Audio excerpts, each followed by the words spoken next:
सर्दियों की बारिश।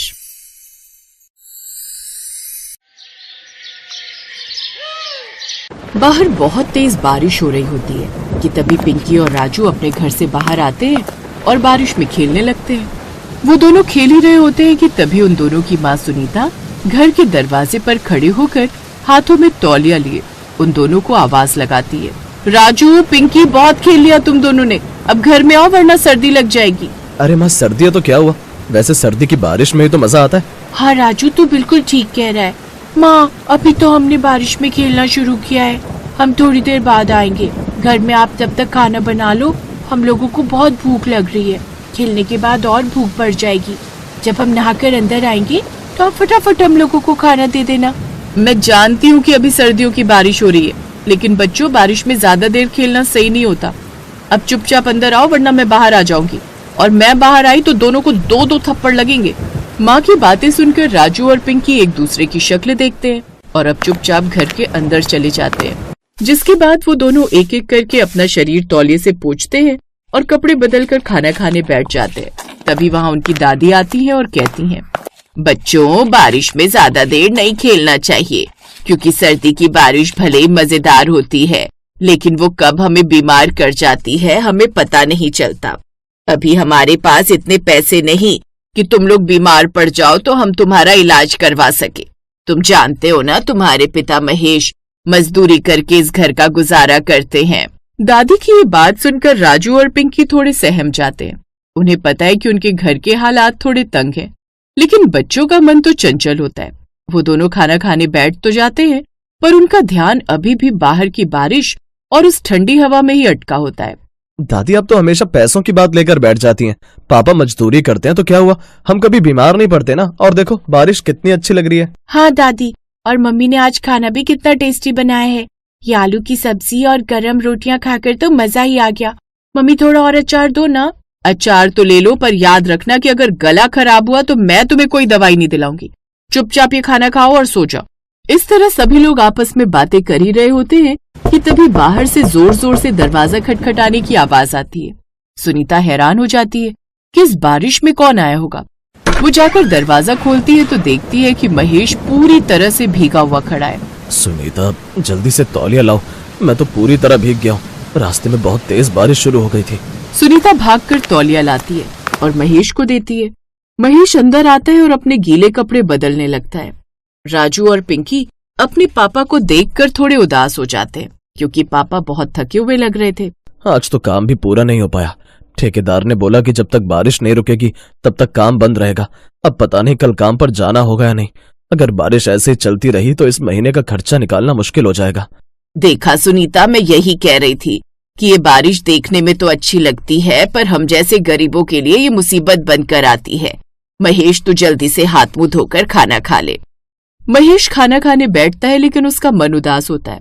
उधर बाहर बारिश और भी ज्यादा तेज हो जाती है। बिजली कड़कने की आवाज से पिंकी डर जाती है और अपनी माँ के पास जाकर बैठ जाती है। मम्मी ये बिजली क्यों कड़क रही है, मुझे डर लग रहा है। कुछ नहीं है बेटा, बस बादल गरज रहे, तू जल्दी से सो जा। रात के करीब 12 बज रहे होते हैं। पूरा परिवार सो रहा होता है, लेकिन अचानक छत से पानी टपकने लगता है। पुराने घर की छत अब इस तेज बारिश को झेल नहीं पा रही होती है। मम्मी देखो मेरी चादर गीली हो गई है, छत से पानी गिर रहा है। सुनीता और महेश झट से उठते हैं, देखते हैं कि छत के 2-3 कोनों से पानी टपक रहा है। महेश तुरंत खाली बाल्टियां और बर्तन लाता है और वहाँ पर रख देता है जहाँ से पानी गिर रहा होता है। ये छत भी अब जवाब देने लगी है। पिछले साल सोचा था कि इसकी मरम्मत करवा दूंगा, पर पैसे ही नहीं जुड़ पाए। अब क्या करेंगे, बच्चों के बिस्तर तो गीले हो रहे हैं।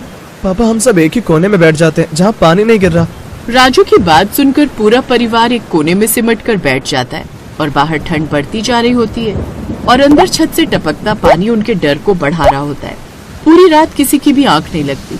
सुबह होती है तो बारिश थोड़ी धीमी होती है, पर रुकती नहीं है। महेश तू आज काम पर मत जा, तेरी तबीयत ठीक नहीं लग रही है। रात भर जागने से तेरी आंखें लाल हो गई हैं। माँ अगर आज नहीं गया तो कल घर में राशन कैसे आएगा, मुझे जाना ही होगा। महेश जबरदस्ती तैयार होकर काम पर निकल जाता है। उधर राजू को अब छींकें आने लगती हैं। अच्छी मम्मी मेरा सिर बहुत भारी लग रहा है। राजू की बात सुनकर अब सुनीता उसके माथे पर हाथ रखकर उसका माथा छूती है। अरे तुझे तो बहुत तेज बुखार है, मैंने कहा था ना कि बारिश में मत खेलो, पर तुम दोनों ने मेरी बात नहीं मानी। अब देखो पापा भी काम पर चले गए और तुम्हारी तबीयत खराब हो गई। मम्मी, मुझे भी थोड़ी थोड़ी ठंड लग रही है। सुनीता की चिंता और बढ़ जाती। वो जल्दी से किचन में जाती है और कुछ जड़ी बूटियां डालकर काढ़ा बनाने लगती है। दादी भी उसकी मदद करने लगती। सुनीता, बच्चों को कंबल उड़ा दे और उन्हें ये काढ़ा पिला। ये सर्दियों की बारिश बहुत जिद्दी होती है, जल्दी पीछा नहीं छोड़ती। इस तरह सुनीता बच्चों को कंबल उड़ा देती है। देखते ही देखते दोपहर हो जाती है, पर महेश वापस नहीं आता। सुनीता बार बार दरवाजे पर जाकर देखती है, तभी पड़ोस की रहने वाली विमला आती है। सुनीता, अरे ओ सुनीता, सुना तूने? जहाँ महेश भाई काम करते हैं वहाँ की दीवार गिर गई बारिश की वजह से। ये सुनकर सुनीता के पैरों तले जमीन निकल जाती है। वो पागलों की तरह भागती है और राजू और पिंकी भी बीमार होने के बावजूद दरवाजे तक आ जाते हैं। क्या कह रही हो विमला बहन, मेरे पति ठीक तो है ना? मुझे बस इतना पता चला है कि कुछ लोग घायल हुए हैं, तो जल्दी वहाँ जाकर देख। सुनीता बिना कुछ सोचे समझे उसी बारिश में भागने लगती है। उसके दिमाग में बस महेश का चेहरा घूम रहा होता है। जब वो वहाँ पहुँचती है तो देखती है कि बहुत भीड़ जमा है। एम्बुलेंस खड़ी है और लोग इधर उधर भाग रहे हैं। महेश, महेश, आप कहाँ हो? तभी उसे कोने में महेश बैठा हुआ दिखता है। उसके हाथ में पट्टी बंधी होती है और वो दर्द से कराह रहा होता है। अब ठीक तो हो ना? मुझे बहुत डर लग गया था। घबराओ मत सुनीता, मुझे ज्यादा चोट नहीं आई है। बस दीवार का एक पत्थर हाथ पर गिर गया, पर आज की दिहाड़ी भी चली गई और अब कुछ दिन काम भी नहीं कर पाऊंगा। सुनीता महेश को लेकर घर आती है। घर में बच्चे अपने पापा को इस हालत में देखकर रोने लगते हैं। पापा, हमें माफ कर दो, हमने आपकी बात नहीं मानी और बारिश में खेले। हमारी वजह से शायद ये सब हो रहा है। अरे नहीं बेटा, इसमें तुम्हारी कोई गलती नहीं है। ये तो बस बुरा वक्त है जो कट जाएगा। अगले कुछ दिन घर में बहुत शांति रहती है। महेश काम पर नहीं जा पाता और बच्चों की तबीयत भी धीरे धीरे ठीक हो रही होती है। तभी एक दिन अचानक ठेकेदार घर आता है। महेश, कैसे हो भाई? साहब आप यहाँ देखिए, मेरा हाथ अभी ठीक नहीं है, मैं काम पर नहीं आ पा रहा। मैं तुम्हें काम पर बुलाने नहीं आया हूँ। उस दिन जो हादसा हुआ उसमें तुम्हारी कोई गलती नहीं थी। मालिक ने उन सब मजदूरों के लिए कुछ पैसे भेजे जो घायल हुए थे। ये लो तुम्हारा मुआवजा। ठेकेदार महेश को कुछ पैसे देता है। ये पैसे इतने होते हैं कि महेश के हाथ का इलाज भी हो जाए और घर का राशन भी आ जाए। भगवान का लाख लाख शुक्र है, अब सब ठीक हो जाएगा। देखा बच्चों, मुसीबत आती है तो रास्ता भी साथ लेकर आती है, पर इसका मतलब ये नहीं कि तुम फिर से लापरवाही करो। नहीं दादी, अब हम कभी ऐसी गलती नहीं करेंगे। हम समझ गए कि मेहनत और समझदारी क्या होती है। हाँ मम्मी, अब हम सिर्फ धूप में खेलेंगे, बारिश में तो बिल्कुल नहीं। बाहर अब बारिश रुक चुकी होती है और हल्की हल्की धूप निकलने लगती है। घर की छत से अब पानी नहीं टपक रहा होता और चारों तरफ एक सुकून भरा माहौल हो जाता है। राजू और पिंकी अब समझदार हो गए होते हैं और महेश के चेहरे पर भी अब कोई चिंता नहीं होती।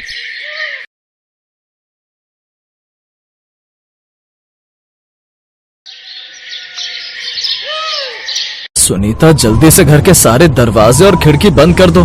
बाहर काफी तेज आंधी आ रही है। ऐसा लग रहा है मानो बाहर बहुत तेज बारिश होने वाली है। ये आप कैसी बातें कर रहे हैं जी? अगर बारिश हो तो हम लोग सोएंगे कहाँ? आप तो जानते हैं कि हमारी छत टूटी हुई है। एक तो ये ठंड, ऊपर से इस बारिश का कहर। भगवान जाने अब हम क्या करेंगे।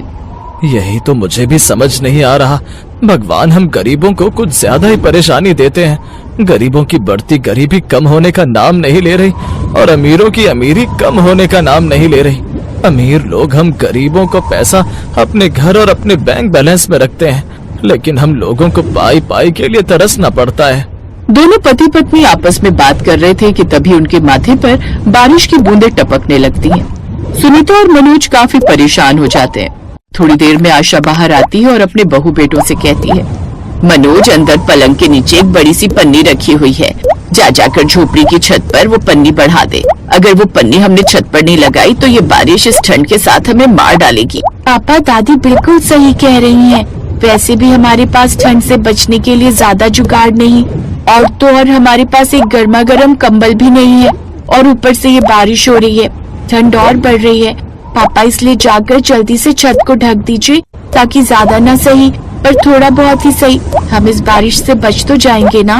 आप सब बिल्कुल सही कह रहे हैं। सुनीता, बाहर जो सीढ़ियाँ रखी हुई हैं, तुम उसे पकड़कर खड़ी होना, मैं ऊपर जाकर अभी छत को ढक देता हूँ। मनोज की बात सुनकर अब सुनीता मनोज के साथ बाहर जाती है और सीढ़ी पकड़कर खड़ी हो जाती है।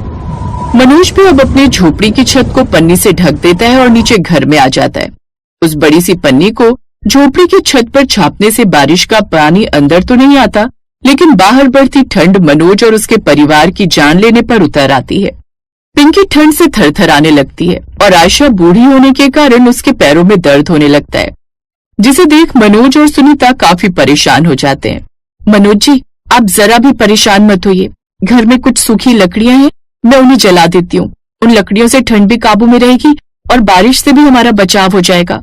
थोड़ी देर बाद सुनीता अपने घर में कुछ सूखी लकड़ियां जलाती है। उन जलती लकड़ियों की गर्माहट में अब आशा और पिंकी को काफी राहत पहुंचती है, पर अपने परिवार को इस तरह देख मनोज काफी परेशान हो जाता है। पूरी रात बारिश होती है और ठंड यूं ही बढ़ती जाती है। अगली सुबह मनोज जब उठता है तो देखता है कि अब उसके घर में पानी भर रहा है, जिसे देख वो काफी परेशान होने लगता है। झोपड़ी की छत पर डाली गई पन्नी जगह जगह से फट गई थी और रिसता हुआ पानी अब फर्श पर एक छोटी नदी का रूप ले चुका था। सुनीता जल्दी उठो, देखो ये क्या हो गया, पानी अंदर आ गया, हमारी सारी मेहनत बेकार गई। हे भगवान, ये क्या हो गया? माँ जी, पिंकी उठो, पानी आ गया है। सुनीता तुरंत आशा और पिंकी को उठाती है और उन्हें उस ऊंचे हिस्से में ले जाती है जहाँ पानी कम जमा हुआ था। मनोज तुरंत टिन का डिब्बा उठाता है और फर्श पर जमे पानी को बाहर फेंकना शुरू कर देता है। तो वही पिंकी कांपते और खांसते हुए अपनी माँ से कहती है, माँ, बहुत ठंड लग रही है और अब तो ये पानी कहाँ से आ गया? मैं अभी पानी बाहर निकालता हूँ बेटा, तुम चिंता मत करो, ये गरीब का नसीब है और कुछ नहीं। मनोज, तुम दोनों क्यों परेशान हो? बेटा, तुम अपनी पिंकी और सुनीता का ध्यान रखो, ये बारिश हमारे लिए प्रलय है। माँ, आप ऐसी बातें मत कहो, जब तक मैं जिंदा हूँ तब तक मैं हार नहीं मानूंगा। हम सब मिलकर इस मुसीबत का सामना करेंगे, लेकिन मुझे काम पर जाना होगा। आज मजदूरी नहीं मिली तो हम रात का खाना भी नहीं खा पाएंगे। हाँ जी, आप जाइए, लेकिन अपना ध्यान रखना, बाहर बहुत ठंड और कीचड़ है। ध्यान से जाना और ध्यान से काम करना। मनोज अपना फटा हुआ स्वेटर पहनता है और ठेकेदार से काम की उम्मीद में घर से निकल जाता है, लेकिन ठेकेदार के घर पहुंचने पर उसे निराशा ही मिलती है। एक नौकर उसे डांट कर कहता है, अभी साहब सो रहे हो और आप आज कोई काम नहीं है, जब देखो मुंह उठाकर आ जाते हो, चलो जाओ यहाँ से। मनोज खाली हाथ और निराश होकर वापस अपनी झोपड़ी की ओर चल पड़ता है। उसका दिल भारी था क्योंकि उसके पास शाम के भोजन के लिए भी एक पैसा नहीं था। जैसे वो घर पहुंचता है उसकी नजर पिंकी पर पड़ती है। सुनीता, काम नहीं मिला, ठेकेदार ने दरवाजा भी नहीं खोला और अपने एक नौकर को बाहर भेजकर मुझे कह दिया कि आज काम नहीं है। आप क्या बात कर रहे हैं जी? ये तो एक और बड़ी मुसीबत आ गई। पिंकी को बहुत तेज बुखार है, रात भर भीगी इसलिए ठंड लग गई, हमें डॉक्टर के पास जाना पड़ेगा। मनोज तुरंत अपनी बेटी को गोद में उठाता है और उसे फटे हुए शॉल से लपेटकर डॉक्टर के क्लिनिक की ओर चल पड़ता है। वो किसी तरह डॉक्टर के पास पहुंचता है। डॉक्टर जांच करते हैं और कहते हैं कि पिंकी को तेज निमोनिया है और इसे तुरंत दवाइयां चाहिए, इसीलिए जल्दी से काउंटर पर फीस जमा करवा दो ताकि पिंकी का इलाज हो सके।